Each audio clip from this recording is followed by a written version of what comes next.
What's up, people? Yeah. Welcome to this platform once again. And today we are going to look at the suspension of SNAP in the United States of America. And today we are going to look at the recent suspension of SNAP in the US has sparked widespread concern, raising questions about how the government decisions will affect millions of low-income citizens. For many American families, SNAP is more than just financial help. It's just difference between having a meal and going hungry. The government suspension of this vital program has left countless lives in uncertainty. The decision of suspend SNAP, uh, the decision to suspend SNAP aid represents a significant shift in U.S. social welfare policy, one that could have lasting economic and social consequences for vulnerable populations. Stopping SNAP aid is not just a budget discussion, it's a moral one. It tests how far the government is willing to go in protection or abandoning its most vulnerable citizens. So what's going on with food stamps about to run out? 42 million Americans who depend on the SNAP or Supplemental Nutrition Assistance Program to eat, to survive. That's going to run out on Saturday? Yep. And let me explain. So right now, if you go to the U.S. Department of Agriculture website, it says, quote, Senate Democrats have now voted 12 times to not fund the food stamp program, also known as SNAP. Bottom line, the well has run dry. We're approaching an inflection point for Senate Democrats.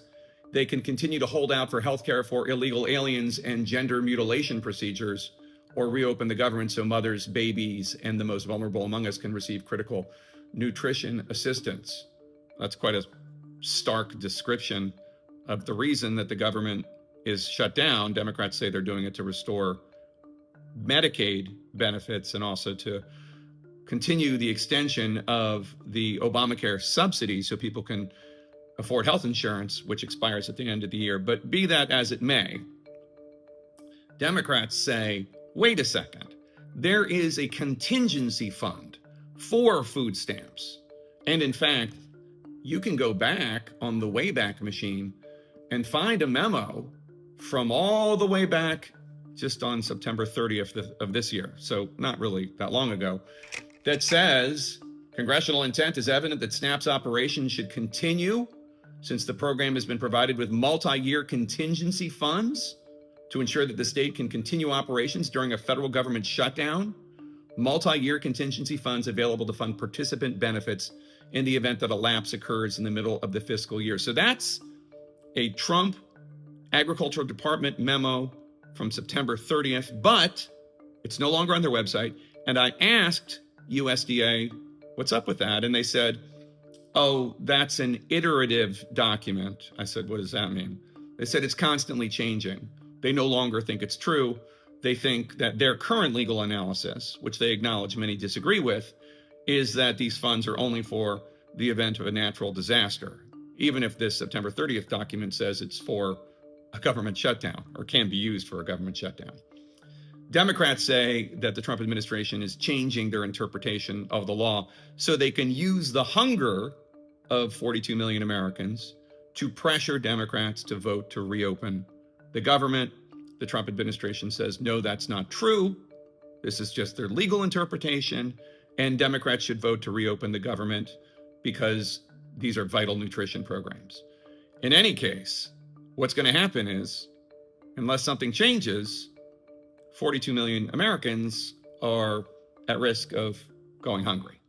If the federal SNAP program runs out of money by the end of October due to the government shutdown, Kentucky will not have money to cover the costs for SNAP recipients. Governor Andy Beshear said that the state is scrambling to figure out what it will do if the federal government runs out of funds come November for the Supplemental Nutritional Assistance Program, which nearly 600,000 Kentuckians depend on to pay for groceries. U.S. Agricultural Secretary Brooke Rollins told reporters October 16th the SNAP program, informally known as food stamps, would run out of money by the end of the month due to the federal government shutdown. SNAP benefits help more than 42 million people across the country pay for groceries. In Kentucky, SNAP data for May 2025 shows 242,405 households received SNAP benefits, which is roughly 13% of Kentucky's households. Kentucky SNAP benefits total more than $103 million per month, according to Governor Beshear. The state doesn't have the money to cover that, he says. The federal government has directed Kentucky not to process SNAP payments for November. People who receive SNAP benefits will continue to receive benefits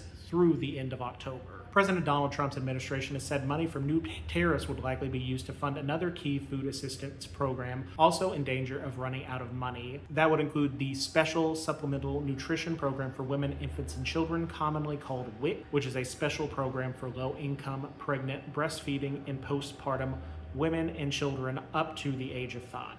This leaves the federal government with few funding options if Congress does not resume negotiations on key budget issues so it can restart the government. Beshear said he hopes the federal government will find a temporary funding solution soon or restart negotiations to open the government so those SNAP benefits can be paid come November. They just cut off SNAP, food stamps, during a shutdown. Do you understand what that means? We're talking about parents who already can't afford groceries and kids whose only real meal comes from that card. And this government just said, no, you don't eat. Millions of people, mostly children, disabled folks, and the working poor. And here's the part that should make every I love Jesus politician choke. Jesus said, feed the hungry. He did not say feed them unless Congress is mad and wants leverage. He did not say feed them unless it's politically convenient. He said feed them. Full stop. This administration is choosing not to use available emergency funds to keep SNAP going, even though states are literally warning families that they won't get benefits on November 1st if the shutdown keeps going. That has never happened like this before in any other shutdown in history. So no, you don't get to scream Christian values and then starve kids on purpose. That's not Christianity, folks. That's cruelty. That's MAGA cruelty dressed up like religion. Use your voice, folks. Call it what it is. Shine a light on it. Shame it. Share this video. Feed people around you if you can, because if we're not feeding the poor, we're not the good guys. Also, release the Epstein files. At the end of the day, food is not a privilege, it's a human right. The question you should be asking is, if a nation as rich as America can let its people go hungry, what does that say about our priorities? Behind every statistic is a real person, a parent, skipping lunch, a child going to bed hungry. Suspending SNAP is just policy, it's personal, it's time we start treating it that way. If we stay silent, hunger wins. Let's speak up, share awareness, and remind our leaders that feeding people should never be up for debate.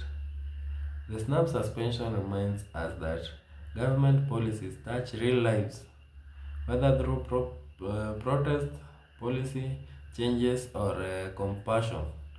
The solution starts with awareness and with us. Don't forget to like, share, and subscribe. See you on the next video. Adios.